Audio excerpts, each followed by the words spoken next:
As I said, I called this hearing really to establish a simple fact. The State Department has many broken parts, and it's been, in many ways, a broken part of our government for many years. It's been too big. It's had no clear mission or definition for public diplomacy. Has very little command and control over the dollars that it sends across the globe. It's spent your tax dollars in ways that would have been better if the State Department just lit the money on fire in many cases. Right now, more than 80% of the State Department is not authorized by Congress. That includes Bureau of International Security and Nonproliferation with a budget of $57 million and 247 employees. The Bureau of International Organizations with a budget of $90 million and 370 employees. The Bureau of Administration with a budget of $394 million and a staff of 700. Now, despite 80% of it not being authorized, the State Department's bureaus, offices, and programs, they continue to grow each and every year. Last year, the State Department employed more than 80,000 people across the globe.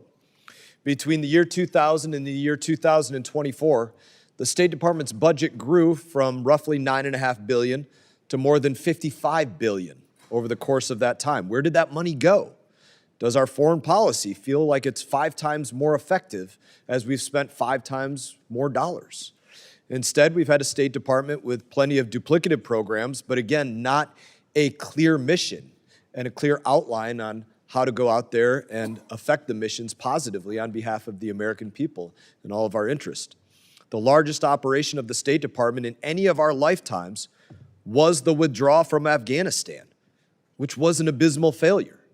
The State Department failed to plan everything from how many people would be requesting visas to how many people would be needed to process those visas, and 1,000 other things.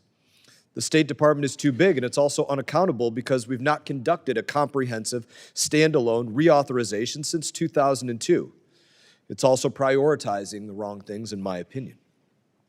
That is why we saw American dollars going out the door to foreign companies, foreign countries, foreign NGOs, and foreign adversaries like the Taliban, with less oversight than it takes the average American citizen to get a driver's license at the DMV. Don't take my word for it. Listen to what the State Department's funded with your tax dollars, and many of you heard me give lists of hundreds and hundreds of items. I'll list just a couple. $14 million in cash vouchers for migrants at our southern border, $24,000 for a national spelling bee in Bosnia, $1.5 million to mobilize elderly, lesbian, transgender, non-binary, and intersex people to be involved in the Costa Rica political process.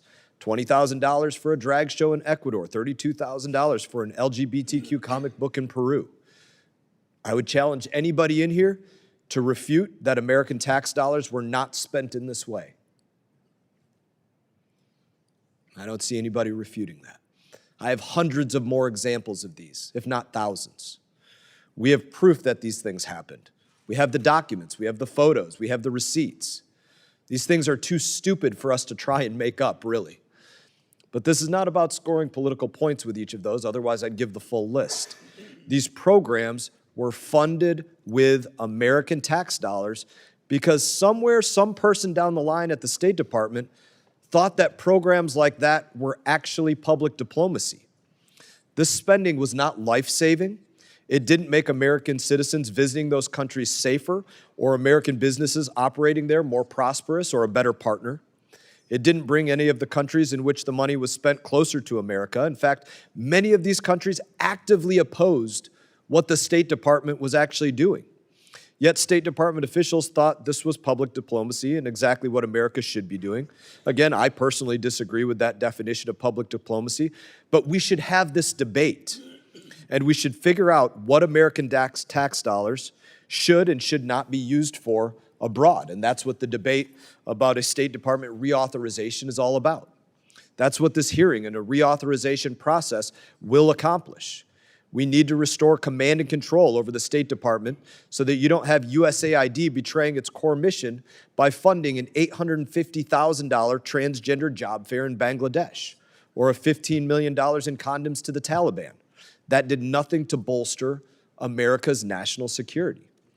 Even worse, the lack of accountability allows USAID to create a bloated industry where DC contractors profited off sky-high overhead costs while people most in need received very little compared to what those contractors received. Even USAID admitted that just 12% of its grants went directly to local organizations. This lack of accountability at USAID is exactly why the agency needed to be brought back under the control of the State Department. And this is an idea that was embraced by Bill Clinton, President Bill Clinton and President Joe Biden, and it's moved that we should make permanent in our reauthorization bill. The State Department has been broken. That has been true. But it's also our responsibility as the Foreign Affairs Committee to fix those issues permanently. Until now, the State Department has never shrunk. It's never downsized its budget or eliminated an office or an envoy. President Trump, Secretary Rubio, and DOJ are already making changes, and they're looking at us to be a partner in that process. And we look forward to seeing Secretary Rubio to speak to us about that later in the month, next month. The only way that we do this as authorizers in the U.S. House of Representatives is by conducting that first full, comprehensive State Department reauthorization again since 2002.